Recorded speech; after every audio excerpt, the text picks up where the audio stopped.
Hello everyone, Lyn here. Welcome to episode 6 of Priviso Live, your dose of insights and tips on all things information security, ICT legislation and risk.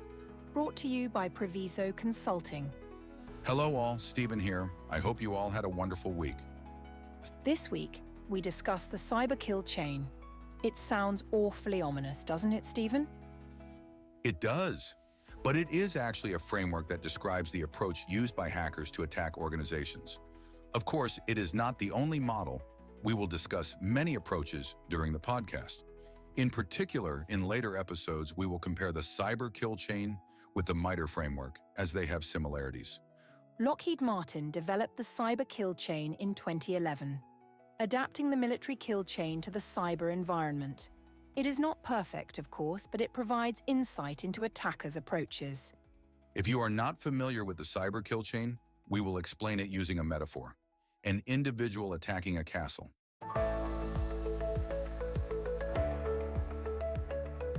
The wind howls across the craggy landscape as the attacker watches from a distance. The first thing to do is reconnaissance. The attacker scouts the castle, identifying its weaknesses and vulnerabilities. Similarly, a hacker will gather information about a target organization, such as its network infrastructure, employee habits, and software vulnerabilities. The first step is surveillance, and hackers can gather information from many sources, including social media, websites, and phishing exercises. Having acquired the information, the attacker starts crafting the weapons he believes are necessary: a sharp sword, ladders, and shields to penetrate the castle's defenses. In the digital world, hackers develop malicious software, such as viruses, worms, or ransomware, to exploit vulnerabilities. The second stage is called weaponization. Many hacking tools can be purchased from third parties, including other adversaries or locations such as dark web marketplaces. The attacker needs to get his weapons into the castle, perhaps by disguising them as gifts or sneaking them through a hidden entrance.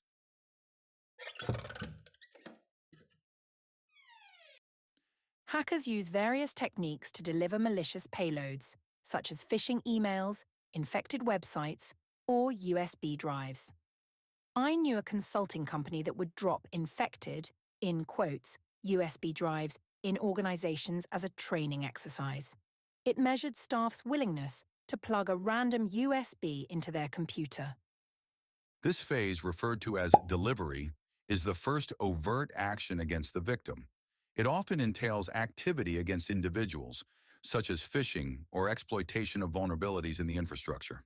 As you discussed with Nathan in episode 1, Lyn, this is where security awareness is key. This discussion takes awareness out of the abstract and highlights its significance. Remember, we also discussed ports and the importance of limiting the attack surface. To continue the metaphor, once inside the castle, the attacker uses the weapon to exploit a vulnerability, such as an unlocked gate or a weak guard.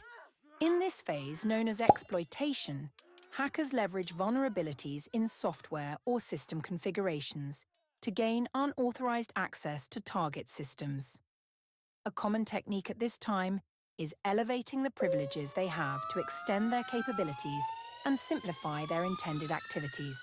It is critical to monitor for unexpected system behaviors and implement firm controls to manage the creation and elevation of user or system privileges. It doesn't help the attacker to get into the castle without establishing a foothold, perhaps by planting a hidden listening device or hiding in a secret passage. Hackers install malicious software on compromised systems to maintain persistent access and control. This is referred to as the installation phase of the attack. The installed artifacts can provide the victim with information when analyzing an attack, as they can indicate whether a system has been compromised. These artifacts are referred to as indicators of compromise, or IOCs. The attacker is now established in the castle. He communicates with his base of operations, receiving orders and sending updates on his progress. In the command and control phase, hackers use command and control servers to manage infected systems and execute further attacks remotely. The attacker went to all this trouble for a reason. Finally, he is able to steal valuable treasures from the castle and smuggle them out. Similarly, in the action on objective phase, hackers exfiltrate sensitive data such as customer records, financial information, or intellectual property from the compromised systems. In a ransomware attack, this is when the victim becomes aware of the attack. As a reminder then, the 7 kill chain phases are reconnaissance, weaponization, delivery, exploitation, installation, command and control, and actions on the objective. You know, Lyn, there have been criticisms of this model, that it oversimplifies the attack process, leaves out aspects, and indicates that attackers are mechanistic in their approach. Well, it is a much simpler model than MITRE, which we frequently compare it against. Attackers will also be opportunistic and may adopt a different sequence of events, but that's true of any process. That's all from Priviso Live for this week. Thank you for tuning in, and we hope you found this episode interesting. If you want to hear more of the same, don't forget to subscribe or like our channel to receive future episodes. You can find us on all major podcast channels, including Apple, Samsung, Spotify, iHeartRadio, and YouTube.